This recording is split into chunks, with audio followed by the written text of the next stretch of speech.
The silence he never planned the hotel room was dark. Not because the lights were off, but because Keanu hadn't opened the curtains in days. He sat by the window, untouched coffee growing cold on the table beside him. Los Angeles was alive outside. The hum of traffic, the distant laughter of strangers, the whisper of life continuing. But inside his room, it was quiet. So quiet. The kind of silence that had weight. The kind that pressed against your chest when no one was around to. Notice, he hadn't spoken since the funeral. His manager had tried to call. Friends had texted. Fans had sent letters and flowers. But none of that made sense to him anymore. None of it felt real. Grief, when it came for Keanu, came slow but heavy. It was like walking through water with weights in his pockets, and every step made him feel less human. What made it worse was that no one knew who she was. No one knew about Maya. She wasn't famous. She wasn't someone people would search online. But to Keanu, she had been everything. His sister, his best friend, the one who held his hand in the darkest moments of his early life. She was the reason he learned how to smile again after so much loss. And now she was gone too. Cancer, they said, fast and quiet, just like she had lived, and now there was only silence. The day after the funeral, he had canceled everything. Every film, every appearance, even his flight. He checked into the first hotel that felt like it didn't care who he was, and there he stayed, room 714. He didn't want room service. He didn't want interviews. He didn't want sympathy. He wanted to disappear, to grieve alone. Owed Maya that. He owed her the time, but the world didn't stop, not even for grief. 3 days into his silence, there was a knock at the door. He didn't answer. He didn't even move. But the knock came again, then again, and then. A note slid under the door. He stared at it. Blank white paper. No fancy card, no name. For hours he didn't pick it up. He just sat there staring at it. Part of him was afraid to hope. Part of him thought it was from a fan who somehow found him. But as the sun dipped behind the skyline and the city lights flickered on, the shadows in the room stretched long and sharp, and the silence grew colder. He finally picked it up. The handwriting was soft, and a little crooked, like someone had written it while thinking too much. 6 words. I know what silence feels like. Keanu read it twice. Then again, his fingers tightened around the paper. He didn't know why, but his chest ached more. Not in pain, in recognition. I think something in that note felt familiar. It's too familiar. He stood, legs unsteady, and went to the door. He opened it, quickly hoping someone might still be there, but the hallway was empty. No voice. It's just the echo of the past. Ana de Armas sat in the stairwell of the same hotel floor below his. She wasn't supposed to be there, not officially. She had flown in under a fake name. No press, no appearances, no makeup team, no smile. She just wanted to breathe. Hollywood had started to feel like a machine, chewing her up piece by piece. And lately, she'd been losing herself. It's the glamour, the gossip, the expectations. It was too much. But she had heard about Keanu. They weren't best friends. It's not in the way the media always tried to make it seem. But they had shared something on set once.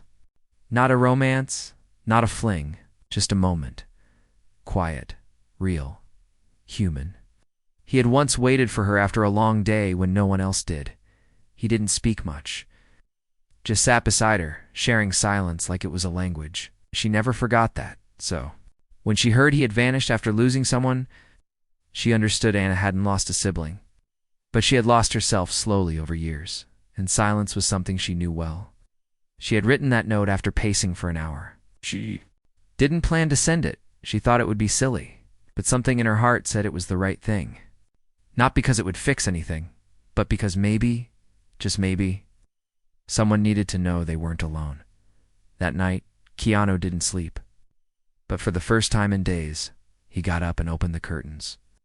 The city didn't look so far away anymore. He didn't speak. Not yet. But he placed the note on the table beside him next to the coffee and left the light on just in case she came back. The next morning, Ana returned to the hallway. Not sure why. Maybe it was guilt. Maybe. It was instinct. But she brought another note, just in case, as she approached room 714. She stopped. The door wasn't closed all the way. She froze. Part of her wanted to walk away, to pretend it wasn't her business. But then she heard a sound, not loud, not sharp, just a breath, tired and raw. She stepped forward, her hand shaking. Slowly, she pushed the door open an inch more. He was there, by the window, awake. Looking outside, and in that quiet, Keanu turned his head. Their eyes met. He didn't smile. He didn't speak, but he nodded once. And that was enough. Anna stepped inside, without a word. She sat on the floor, back to the wall. They didn't talk. Not for minutes. Not for hours. But the silence had changed. It wasn't empty anymore. It was shared. And sometimes it was the first step back to life. Ending line. The silence was still there, but now it was holding them, not breaking them. The quiet that healeth morning after Anna sat in his room, Keanu didn't wake to noise or light. He woke to warmth. Not physical warmth, but something gentler. The kind you feel when someone chooses to stay with you without asking anything. In return, he opened his eyes slowly. The curtains were still drawn open. Sunlight poured through the glass and touched the floor like a soft golden spill. It was quiet, but no longer empty. Anna had fallen asleep on the floor beside the bed. Arms wrapped around her knees, her back against the wall. Keanu didn't move right away, just watched her. She looked peaceful. No makeup, no lights on her. No one to impress. She looked like herself. Just Anna, the woman who once said she hated how Hollywood always made her feel like a product. Not joy, not yet, but maybe. Less alone, he finally sat up, careful not to make noise.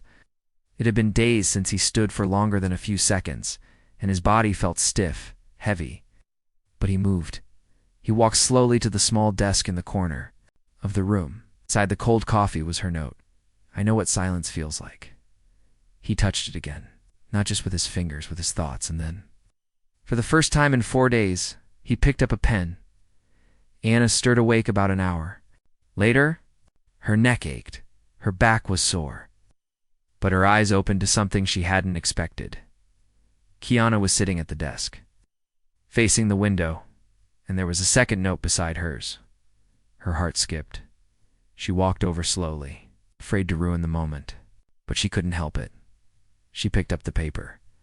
His handwriting was slow, almost unsure. Thank you for sitting with me. It helped. Her throat tightened. It wasn't a poem. It wasn't deep. But to her, it was more powerful than any speech. He hadn't said it out loud, but he had written it. It was coming back to life. She was there to witness it. Anna smiled.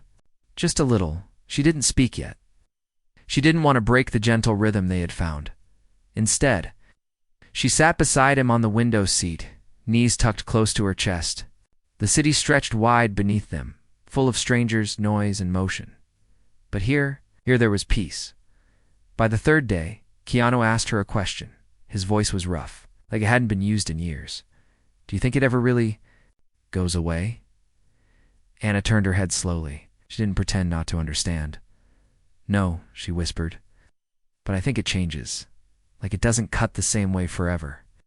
Sometimes it becomes a part of you that helps others. Keanu nodded once, then looked down. Maya used to say that too, he said softly. Anna looked at him. She sounds like someone who saw more than most. She did, he said. She saw people, not just faces. She believed in people who didn't believe in themselves. His eyes glistened. Not enough to fall, but enough to shimmer. Did she ever believe in you? Anna asked gently. Keanu let out a breath that wasn't quite a laugh. Too much, maybe, Anna smiled. Then hold on to that. Nodded again, slower this time. They didn't speak again for a while. But something had opened between them. Not a door, but a path. Later that afternoon, Anna brought lunch. Nothing fancy. Just 2 sandwiches and a pair of waters. They ate in silence, but this silence had grown different. It was filled with small things now, the rustle of paper, the clink of water bottles, the slow breathing of two people trying to be okay again after eating. Keanu leaned back and asked, "Why did you really come here?" Anna didn't answer right away. "Because I was tired," she said finally, "of pretending, of smiling when I didn't feel like it, of being told who to be, and then I heard you disappeared. Something about that made me realize, maybe I wasn't the only one trying to breathe." Keanu watched her for a long time. "Thank you," he said again, this time out loud. Anna nodded. "We all break," she whispered. "But not everyone finds someone to sit with them while they do." The hotel staff had started to whisper.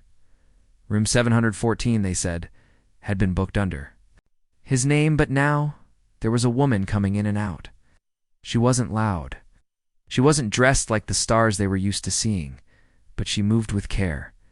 She never asked for favors. She never drew attention.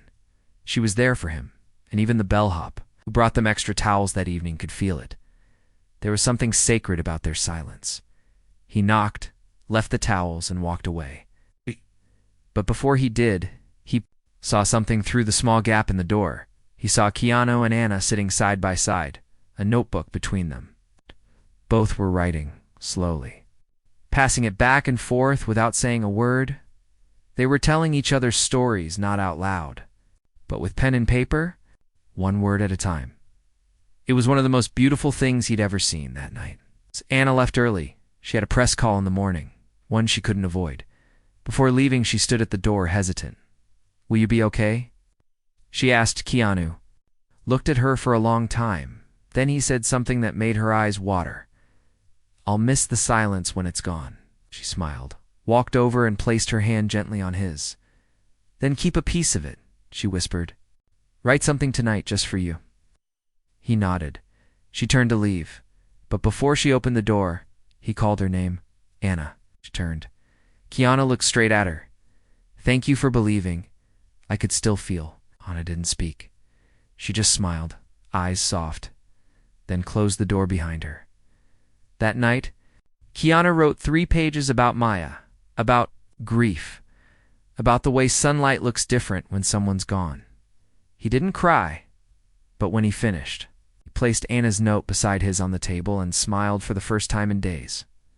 It wasn't wide, but it was real, and that was enough. Ending line. The silence had not disappeared. It had transformed into a quiet kind of hope.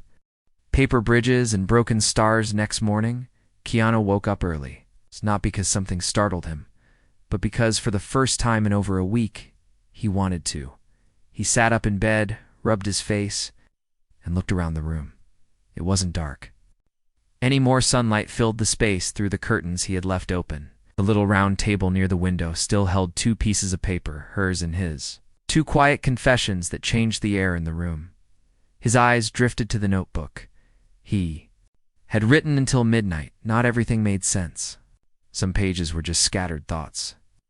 Others were filled with memories of Maya, her laugh, the way she used to sing when no one was watching, the awful pink sweater she made him wear on his birthday once, and somehow writing it down made it feel less sharp. Like every word pulled something heavy off his chest. He reached for the notebook again, and he kept writing. Anna was stuck in a photo shoot across town. Bright lights, loud cameras, stylists touching her hair, voices telling her to turn this way, smile that way. She did it all. She smiled. She posed, but her mind was back at room 714. After the final shot, her assistant handed her a bottle of water. "You okay?" the assistant asked. Anna nodded. "Yeah, just thinking about him." Anna didn't answer, just gave a small smile. She didn't need to explain, because it wasn't about some dramatic story between them. It wasn't about romance. It was about something more rare to broken people finding shelter in each other's stillness. After the shoot, Anna didn't go back to her rented apartment. She went straight to the hotel. Keanu heard the knock. He didn't rush. He stood slowly, walked to the door, and opened it. Anna was there, wearing a hoodie, her hair pulled back, sunglasses still perched on her head. He stepped aside without a word. She entered like she had the first time, quiet, gentle, respectful. Of the space, you wrote. She asked after a moment. Keanu nodded and held out the notebook. She took it carefully, like it held something sacred. He watched her eyes move across the pages.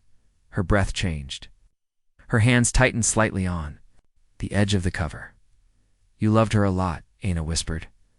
She raised me, Keanu said softly. Not as a parent, but as someone who knew pain and refused to let me drown in it. Anna looked up at him. You're doing the same for me now. Keanu blinked, surprised. Me. She nodded. Your silence saved me from my noise. They sat by the window again. But this time, Anna opened the notebook and handed it back to him with a pen. Write something for yourself, she said. But imagine Maya reading it. Keanu hesitated. Then he began, Dear Maya, I'm sorry I disappeared for a while. I didn't know how to breathe without you. I met someone. She reminds me of you in strange ways. She listens with her whole heart. I think she's saving me without even trying. I hope you'd like her. I think you would. He handed the notebook back. Anna didn't read it, just closed it gently. Let's go somewhere, she said suddenly. Keanu blinked. What? Anywhere, she said. Outside, even for a walk. We've been inside this room too long. The world's still turning. Maybe we should go see it. Keanu looked uncertain. But something inside him whispered yes. He stood up slowly. Okay, he said. But you lead. They walked through the streets of downtown in silence. Their steps slow but steady. No cameras followed. No fans screamed. They wore sunglasses and blended in like ghosts. They're just two quiet souls walking side by side. Anna pointed. Out small things, a dog in a sweater, a child laughing near a fountain, a man playing violin on the corner with a cracked case. Keanu stopped. He listened to the music, and then he reached into his pocket and dropped something into the case. A folded paper. Anna looked at him. What did you give him? Keanu smiled faintly. A note. I told him his music sounded like forgiveness. Anna stared at him. You're starting to sound like the man I met on set. Keanu turned his head. That man was still learning to be whole, he said. Maybe. He still is. Anna nodded. So am I. They walked into a little diner, the kind with sticky menus and cheap coffee. They didn't talk much, just sat in a booth and shared a slice of pie. The waitress didn't recognize them. She just smiled and poured coffee. Keanu looked across the table at Anna and said, I think I forgot how much I miss small things. Anna replied, Small things keep people alive. Keanu took a deep breath. I'm glad you knocked on my door. Anna met his gaze. I'm glad you opened it. Back in the hotel room, the silence had changed again. Not just shared now, it was healing. They spent the evening telling each other tiny stories. Anna talked about growing up in Cuba, about her first audition in Los Angeles, about how she used to walk home rehearsing lines out loud like spells. Keanu shared stories about Maya, how she once made him read books out loud in different voices, just to make her laugh. How she taught him to tie a tie and punch a bully in the same afternoon. They laughed. They cried a little, but they didn't hide from it. They let it happen. As night fell, Anna got up to leave again, but this time, before she reached the door, Keanu stopped her. Stay, said just one word. Anna turned around. Okay, she said. She didn't ask for a bed. She didn't ask for comfort. She simply lay down on the floor again, close to where she had before. And Keanu, without a word, placed a blanket over her before sitting beside her. He didn't need to sleep. He just needed to be there for her, for Maya, for himself. When silence became the answer, clock read 3:17 a.m., Keanu wasn't asleep. He hadn't even closed his eyes. He sat beside Anna, who was resting on the floor, her breathing slow and soft. The city outside the window was quiet, like it understood. This was not a night for noise. Soft lights shimmered from distant windows. The streets looked calm, almost kind. Keanu leaned back against the wall and let his mind wander. He didn't think about movies. He didn't think about scripts or fame or flashing lights. He thought about the people who never made it into the pictures. People like Maya. People like Anna's grandmother, she'd mentioned earlier that night. the woman who taught her how to be strong without ever raising her voice. He realized something in that quiet moment. Every person who had ever truly saved him had done it gently, not with speeches, not with loud promises, just with presence. Maya Anna, the music from that violin player, even the waitress who didn't treat him like he was famous. They had all reminded him that being seen didn't mean being watched. It meant being understood. Anna woke up with the first light of dawn brushing across her face. She blinked slowly, stretched, and then looked up. Keanu was still sitting, still awake. "You didn't sleep?" she asked, voice raspy. "I didn't need to," he said softly. Anna sat up, pulling the blanket tighter around her shoulders. "What were you thinking about?" He looked out the window for a long moment before answering, how silence used to be something I feared, he said. "But now, I think I need it." Anna nodded. "Because it gave you space to feel?" "No," he replied. "Because it gave me space to hear." Anna tilted her head.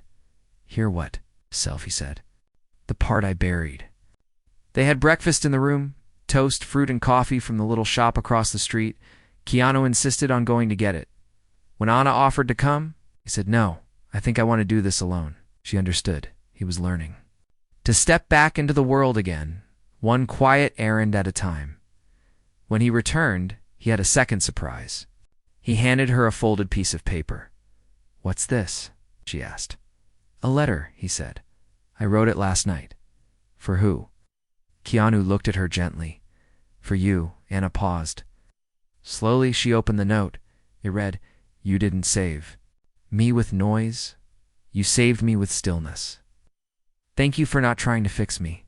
Just being there was enough." I stung. She folded the paper carefully and held it close to her chest. "I didn't come here to save you, Keanu." "I know," he said. "That's why it worked."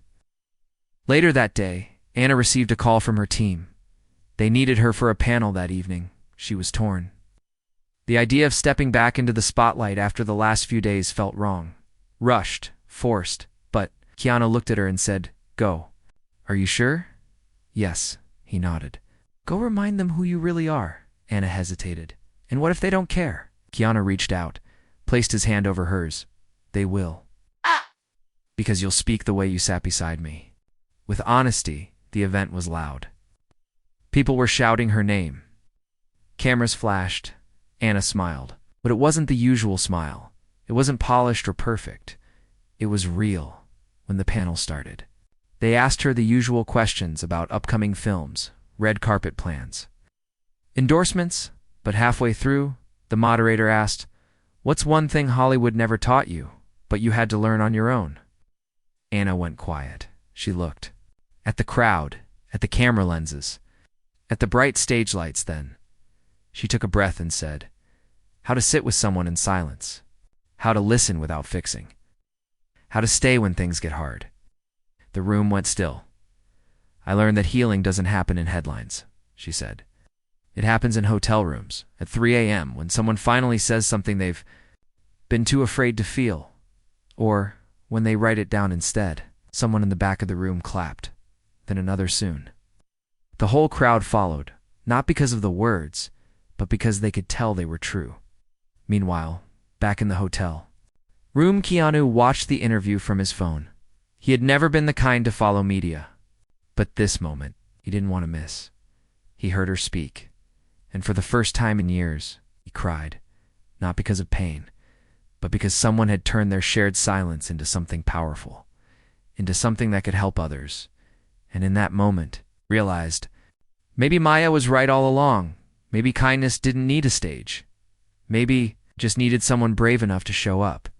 Anna returned to the hotel that night, exhausted but peaceful. She expected to find Keanu still in the room, quiet and thoughtful. But when she walked in, she gasped softly. The walls were bare. The table was empty. Keanu was gone. Only one thing remained, the notebook. And a final note, she opened it slowly, heart pounding. It read, "I'm ready to speak again. Not because the pain is gone, but because the silence gave me space to remember who I am. You gave me that space. I'll find you soon. Not because I need you to stay, but because I want you to know. I believe again." Anna closed the notebook, held it to her chest, and smiled. Echoes that called him back the days that followed moved like clouds, quiet, slow shifting. Anna didn't know where Keanu had gone. He left no address, no plan, no schedule. Only that note inside the notebook, the one she now kept beside her. The hotel room felt different without him. Not empty, just changed. Anna stayed for one more night, then another. Part of her kept hoping he might come back. But deep down, she knew he wasn't running away. He was walking forward. And sometimes, walking forward means walking alone. Keanu had taken a train out of Los Angeles. He didn't want airports or cars.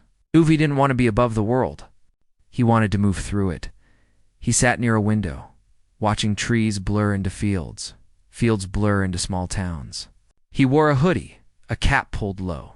No one noticed him, and for the first time in years, he didn't care who did. He wasn't an actor here. He wasn't famous. He was just a man trying to remember how to feel sunlight on his skin again. The train stopped in a town so small, he couldn't remember its name. It had a single diner, bookstore that smelled like dust and dreams, and a park with 2 benches and no fountain. He booked a room in a quiet inn. No one asked questions. He liked that. He carried the notebook with him everywhere and every night, wrote letters to Maya, reflections about silence. Lines that weren't quite poems, but felt too soft to be called anything else. He also wrote about Anna, not about her beauty, though it was there, but about her gentleness. Her timing. How she had knocked when everyone else stayed away, and how she never once asked him to explain his pain. She just made space for it. Keanu started reading. Again, books he once loved. Books Maya gave him. He started walking. He started smiling at strangers. Not big smiles, not movie star smiles, just little acknowledgments that said, "I see you." And in return, he began to feel seen again. Anna, meanwhile, turned to work. She filmed a scene in Vancouver. Flew to Madrid for an interview. Attended a film screening in London, but nothing felt the same. The noise was louder. Not because it had changed, but because she had. She remembered the silence of room 714. The notebook, his voice, softened, raw, when he finally said thank you. Everywhere she went, she carried the notebook. She never told her team. Never explained it in interviews, but at night, after long days of makeup and lights, she would open it, read his words, and sometimes add her own. Tiny pieces of herself. Not for anyone else, just for him. Weeks passed. Then one morning, she received an envelope at her hotel in Paris. No sender name. Just her name written in that slow, careful handwriting. Inside was a single page. It said, "I watched the sun rise over a river this morning. It reminded me of your voice. Quiet, but full of light. I'm ready now. Would you meet me in the place where music sounded like forgiveness?" She didn't need directions. She remembered the violin player on the street corner near the hotel. In Los Angeles, she booked her flight that afternoon. Keanu stood there again. Same corner. Same cracked violin case on the ground. Same man playing with his eyes closed like he was praying in sound. Keanu had arrived hours early, not because he was nervous, but because he didn't want to miss a single moment. He leaned against the brick. Wall hands in his pockets, eyes scanning the street. He wasn't sure she'd come, and yet he believed she might. Because silence had taught him something. When words run out, the heart starts listening. Anna stepped out of the cab just as the sun slipped behind the buildings. She wore no makeup. No designer coat, just herself. When their eyes met, neither spoke. They didn't need to. Keanu stepped forward, Anna did too. And when they met in the middle of the street, with music weaving between them, Keanu finally broke the silence the right way. "Thank you," he whispered again. Walking away, Anna looked up at him. "You weren't meant to stay broken," she said. "I just reminded you how to begin." He smiled. A real smile, not wide. Not loud, but whole. They sat on a nearby bench. Letting the music fill the space between them, Keanu reached into his coat and handed her a new notebook. "This one's for us," he said. Anna opened it slowly. The first page was blank, except for a single line in the corner. Let's write something new together. Anna looked at him, eyes wet but shining. Yes. She said no cameras, no scripts, no audience, just two souls and a blank page. Ending line, they no longer needed silence. To understand each other, they had become each other's voice. The voice behind the silence says blank notebook sat between them like a quiet promise. Keanu and Anna sat on the same bench, under the same dim streetlight where music had once stitched something broken back together. People passed by, unaware of the silent moment they were witnessing, unaware of the two hearts that had carried each other through the dark. One wordless moment at a time, Anna ran her fingers gently along the spine of the notebook. You sure about this? She asked softly. Keanu looked out at the city before nodding. We've both been carrying pieces of something that needs to be shared. Anna smiled. So we start here. Keanu handed her the pen. You start. The next few weeks felt like something borrowed from a dream. They didn't vanish from the world, but they chose to live beneath its noise. They traveled together, but not for work. No press, no fanfare. They visited bookstores in small towns, sat in old diners, watched sunsets from motel balconies. And every night they wrote in the notebook, never forcing the words, never judging what spilled out. Some days the pages were filled with memories. Other days they were just lists of things that made them smile. Sometimes they drew pictures or added song lyrics that reminded them of someone they loved. But every page was honest, and that made it sacred. Anna's phone buzzed one morning in Santa Fe. A director she admired wanted her for a lead role. She hesitated. I don't know if I can go back yet, she admitted. Keanu looked at her. Then don't go back. Go forward. Anna tilted her head. What's the difference? Back means becoming who they want, he said. Forward means becoming who you are. She smiled. And who am I? Keanu's voice softened. You're the woman who knocked on my door when everyone else walked away. Keanu laughed, but her eyes glistened. And you're the man who made silence feel like safety. They accepted the offer. But under one condition, the film would be honest. No masks, no fake gloss. Just real stories, the director agreed. Filming began 3 months later, in a quiet part of Iceland. Keanu and Anna played. Two strangers grieving different losses who meet in a snowed-in cabin, a story based loosely on their own journey, though no one outside the small team knew that. When the first scene finished shooting, the crew clapped gently. But Keanu wasn't focused on the cameras. He looked at Anna, and she looked back. Because in that scene, during that silence, they had both spoken louder than any words could ever reach. When the film premiered 6 months later, people cried. Not because it was sad, but because it felt true. Reviewers said things like raw, it's unexpected, and a love letter to silence. But Keanu didn't read the reviews. Anna didn't either. They were too busy sitting in the last row of a small theater in San Francisco, holding hands and whispering lines they had once written in the notebook. You think people will know it was about us? Anna asked. Keanu squeezed her hand. Maybe, he said, but it's not about being known anymore. It's about being understood. Anna nodded, letting others feel understood too. After the premiere, the director walked up to them holding something. A fan had mailed it to the studio, a copy of the film's poster. With one note scribbled across the bottom in crooked handwriting, I watched this alone. Ow. But somehow I didn't feel alone anymore. Thank you for making silence feel safe again. Anna and Keanu looked at each other. Neither spoke. They didn't need to. Their story had. It's already spoken, not through shouting, not through fame, not through drama, but through presence, through stillness, through two people who had once been strangers, finding each other in the middle of everything they had lost and choosing to listen. The notebook was never published. They didn't want to sell their pain, but they did something else. They started leaving notes behind in cafes, in books. Under park benches, notes like the one that once slid under a hotel door. Some said, you are not broken, you are healing. The silence isn't empty. It's full of things waiting to be heard. Someone sees you, even if they haven't said it yet. Those notes started showing up online. People shared photos, wondering who wrote them.